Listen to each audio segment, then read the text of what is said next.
For nearly 30 years, the world depended on China to manufacture everything. Now, global companies are looking for another giant, and India wants that role. China's rise as the world's factory transformed global trade. From smartphones to sneakers, its low costs and high efficiency drove prices down for consumers everywhere. But reliance on a single country came with risks. The COVID-19 pandemic, trade wars, and growing tensions between China and the West exposed just how fragile global supply chains could be. Suddenly, there was an urgent need for a backup plan, and India, with its massive population, seemed like the perfect candidate. With 1.43 billion people and a median age of just 28, India has the largest population in the world and one of the youngest. It also offers some of the lowest wages in manufacturing at just $1.50 an hour.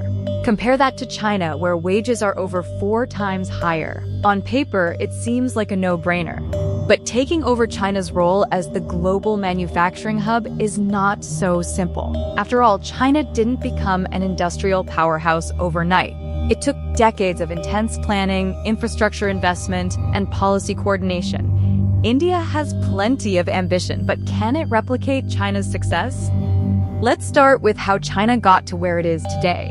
Back in 1978, China's leader Deng Xiaoping launched a series of sweeping economic reforms. The country opened its doors to foreign investment, set up special economic zones with tax breaks, and focused heavily on building infrastructure, from railways to ports to power plants. The results were staggering. In just 2 decades, China became the go-to destination for global companies looking to cut costs. It wasn't just about cheap labor. It was about a government willing to move mountains, sometimes literally, to make manufacturing easy. Ports like Shanghai became the busiest in the world, while high-speed rail connected factories deep inland to coastal export hubs. India, meanwhile, was on a very different path. Its economy was heavily regulated, with a system officials called the License Raj.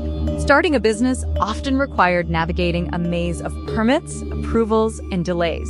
By the time India began liberalizing its economy in the 1990s, China was already miles ahead. But today, the Indian government believes it can close that gap. In 2014, Prime Minister Narendra Modi launched the Make in India initiative, aimed at turning the country into a global manufacturing hub. The plan included tax incentives, streamlined regulations, and a push to build infrastructure like industrial corridors and smart cities. The goal? To increase manufacturing's share of the economy from 17% to 25% by 2025. One of India's biggest advantages is its workforce. With over 900 million people of working age, it has the largest pool of potential workers on the planet. And unlike China, whose population is aging rapidly, India's is still growing younger. But there's a catch. While India has the numbers, it lacks the skills. Many of these workers haven't been trained for the kinds of advanced manufacturing jobs that global companies are looking to fill. That's why the government has launched initiatives like Skill India, which aims to train 400 million people in everything from welding to robotics. Then there's the issue of infrastructure. China didn't just invest in factories, it built the roads, ports, and power plants to support them. India is trying to do the same, but at a breakneck pace. Take the Delhi-Mumbai Industrial Corridor, a $100 billion project to create a high-speed freight route between the country's 2 largest cities. While ambitious, projects like these are often delayed by India's notoriously slow bureaucracy and land acquisition laws. It's a stark contrast to China, where a centralized government can push through projects quickly, without much opposition. For India, every new factory or rail line often involves years of negotiations with local governments, courts, and landowners. Despite these challenges, there are signs that India's strategy is starting to pay off. One of the most high-profile examples is Apple. For years, nearly all iPhones were assembled in China. But as tensions with the US escalated, Apple began looking for alternatives.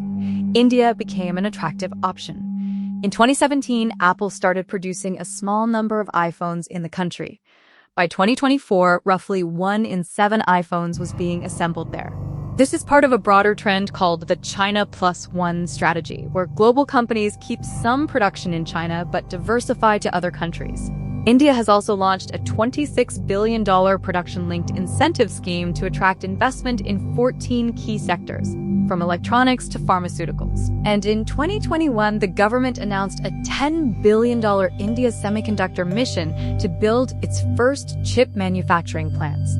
But even with these efforts, India still faces stiff competition. Countries like Vietnam and Mexico are also vying to become the next manufacturing hubs, and they often have fewer bureaucratic hurdles.